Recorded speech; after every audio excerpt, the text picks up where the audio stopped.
There's no feeling more intense than starting over. If you deleted your homework the day before it was due, as I have, or if you left your wallet at home and you have to go back after spending an hour in the commute. If you won some money at the casino and then put all your winnings on red but it came up black. If you got your best shirt dry cleaned before a wedding and then immediately dropped food on it. If you won an argument with a friend and then later discovered that they just returned to their original view. Starting over is harder than starting up. If you're not ready for that, like if you've already had a bad day, then what you're about to go through might be too much. Feel free to go away and come back. I'll be here. Alright, thanks for coming with me on this trip. I'll understand if you have to take a break at any point. Just find a safe place to stop and quit the game. And don't worry, I'll save your progress, always, even your mistakes. This game is a homage to a free game that came out in 2002, titled Sexy Hiking.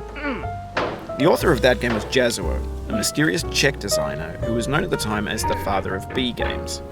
And B games are rough assemblages of found objects. Designers slap them together very quickly and freely, and they're often too rough and unfriendly to gain much of a following. They're built more for the joy of building them than as polished products.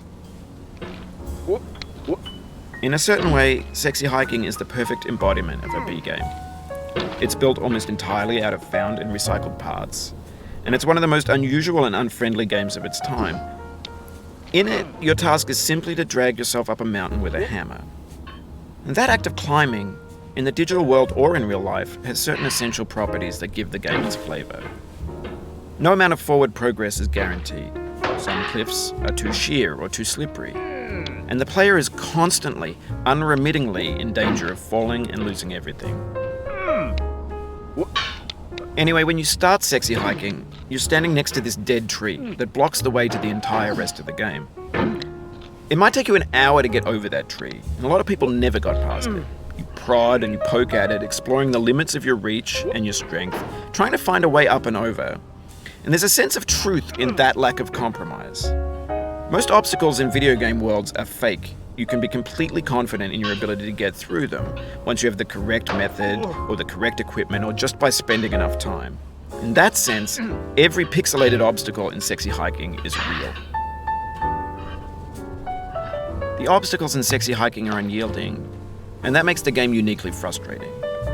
But I'm not sure Jazuo intended to make a frustrating game. The frustration is just essential to the act of climbing, and it's authentic to the process of building a game about climbing. A funny thing happened to me as I was building this mountain. I'd have an idea for a new obstacle, and I'd build it, test it, and it would usually turn out to be unreasonably hard. But I couldn't bring myself to make it easier. It already felt like my inability to get past the new obstacle was my fault as a player rather than as a builder. Imaginary mountains build themselves from our efforts to climb them, and it's our repeated attempts to reach the summit that turns those mountains into something real. When you're building a video game world, you're building with ideas, and that can be like working with quickset cement. You mold your ideas into a certain shape that can be played with, and in the process of playing with them, they begin to harden and set until they're immutable, like rock.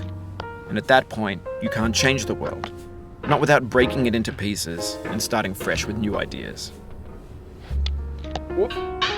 For years now, people have been predicting that games would soon be made out of prefabricated objects, bought in a store and assembled into a world. And for the most part, that hasn't happened, because the objects in the stores are trash. I don't mean they look bad or that they're badly made, although a lot of them are. I mean they're trash in the way that food becomes trash as soon as you put it in the sink. Things are made to be consumed and used in a certain context, and once the moment is gone, they transform into garbage. In the context of technology, those moments pass by in seconds. Over time, we've poured more and more refuse into this vast digital landfill that we call the internet. It now vastly outnumbers and outweighs the things that are fresh and untainted and unused. When everything around us is cultural trash, trash becomes the new medium, the lingua franca of the digital age. And you can build culture out of trash. But only trash culture. B games, B movies, B music, B philosophy. Maybe this is what digital culture is. A monstrous mountain of trash, the ash heap of creativity's fountain. A landfill with everything we ever thought of in it. Grand, infinite, and unsorted. There's 3D models of breakfast, Gen X's fanfic novels, scan magazines, green screen Shia LaBeouf, banned snuff scenes on LiveLeak. Facebook's got lifelike bots with unbranded adverts and candid shots of Kanye and Taylor Swift mashups, car crash epic failed GIFs, Russian dashcam vids, discussions of McRibs, discarded, forgotten, unrecycled, muddled, rotten, untitled. Everything's fresh for about 6 seconds, until some newer thing beckons, and we hit refresh. And there's years of persevering, disappearing into the pile, out of style, out of sight. In this context, it's tempting to make friendly content that's gentle, that lets you churn through it but not earn it. Why make something demanding if it just gets piled up in the landfill, filed in with the bland things? When games were new, they wanted a lot from you. Daunting you, taunting you, resetting and delaying you. Players played stoically. Now everyone's turned off by that. They want to burn through it quickly, a quick fix for the fickle, some tricks for the clicks of the feckless. But that's not you, you're an acrobat. You could swallow a baseball bat. Now I know, most likely you're watching this on YouTube or Twitch, while some dude with 10 million views does it for you. Like a baby bird being fed chewed up food. That's culture too. But on the off chance that you're playing this, what I'm saying is, trash is disposable, but maybe it doesn't have to be approachable. What's the feeling like? Are you stressed? I guess you don't hate it if you got this far. Feeling frustrated? It's underrated. An orange is sweet, juicy fruit locked inside a bitter peel. That's not how I feel about a challenge. I only want the bitterness. It's coffee. It's grapefruit. It's licorice.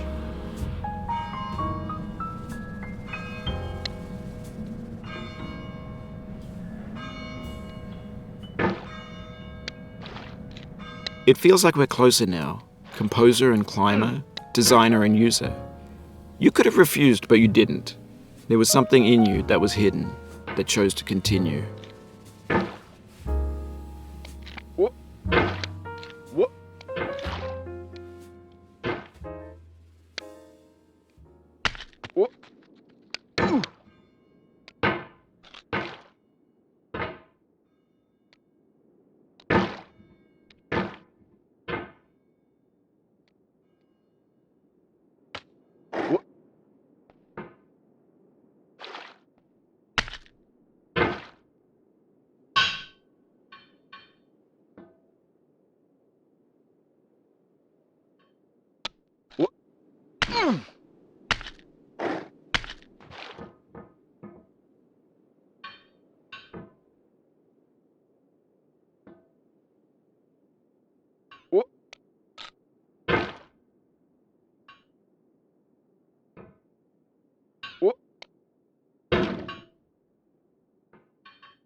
It means a lot to me that you've come this far, endured this much. Every wisecrack, every insensitivity, every setback you've forgiven me is a kingly gift that you've given me.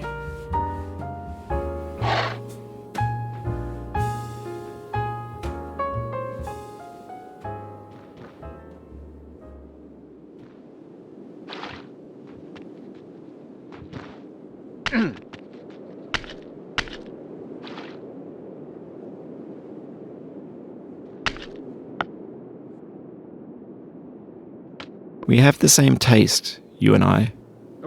It's not ambition, it's ambition's opposite. An obdurate mission to taste defeat. You'll feel bad if you win, so I put this snake in for you.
Have you thought about who you are in this?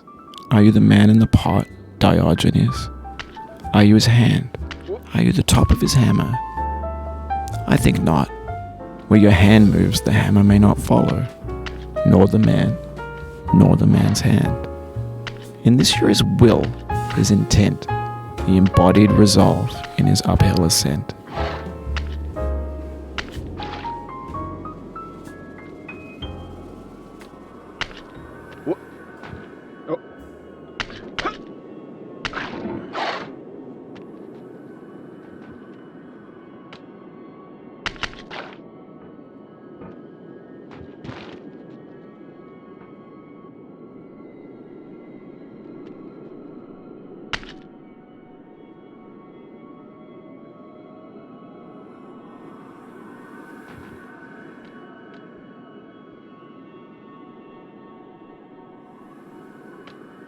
What?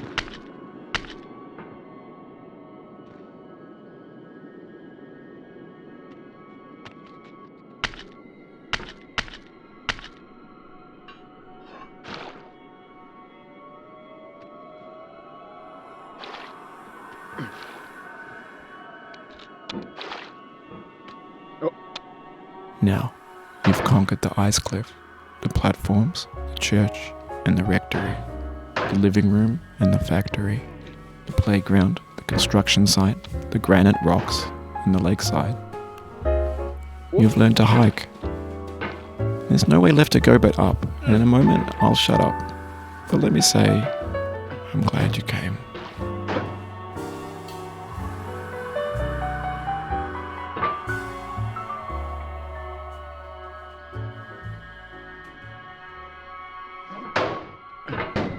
What?